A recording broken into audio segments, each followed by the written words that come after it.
boy who lived, come to die. The most confusing part of the Harry Potter series is why Harry didn't die in the Forbidden Forest during the Battle of Hogwarts. I mentioned it in my first video, but I didn't get to explain it in detail. So in this video, I'm going to explain and break it down for you.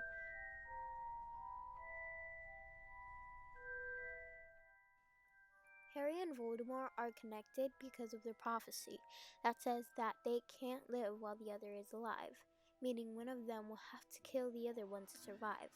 For neither can live while the other survives. During the Battle of Hogwarts, Harry finally learned the truth about what happened when he was a baby and Voldemort tried to kill him. He accidentally made Harry into a Horcrux, which means that if Harry tried to kill him during the battle and was successful, it still wouldn't fully kill him. He would still live by hanging on the Horcrux that's inside of Harry. Harry had seen Snape's memories, and for the Horcrux inside him to be destroyed, he must die. You've kept him alive so that he can die at the proper moment. You've been raising him like a pig for During slaughter. the battle, Voldemort sent a message towards Harry. Join me in the Forbidden Forest and confront your fate.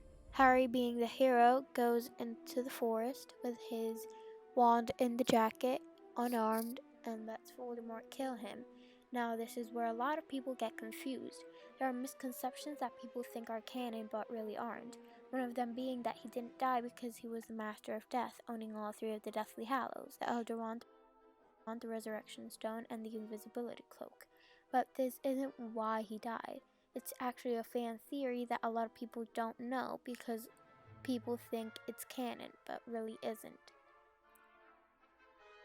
The biggest misconception people have with this scene is that Harry didn't die because the curse hit the Horcrux instead of Harry, the Horcrux taking it for him.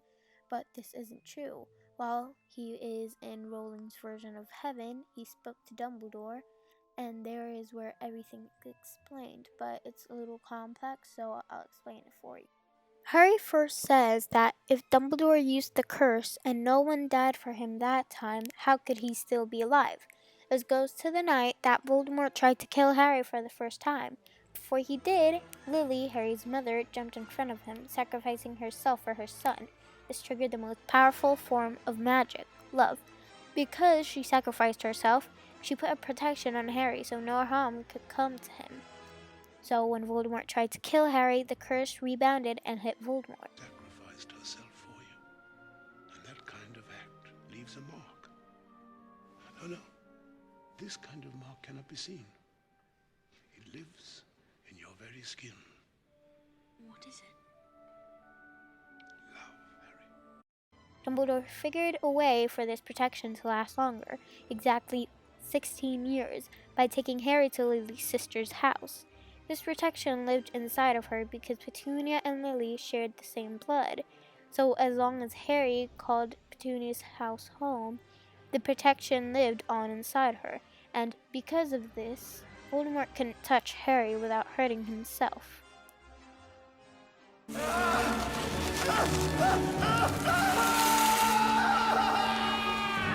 When he turned 17, the enchantment would be lifted, so in the Deathly Hallows there shouldn't have been a protection, but there was.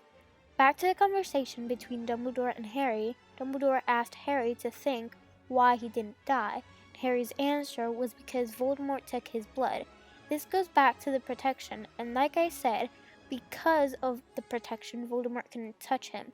But Voldemort found a way around this when he got his new body in the Goblet of Fire. Wormtail took his blood and mixed it into the formula. It didn't exactly what he wanted it to. The protection was inside Harry's blood, and now that blood is in Voldemort's body. This made the protection cancel out. I can touch you. Now.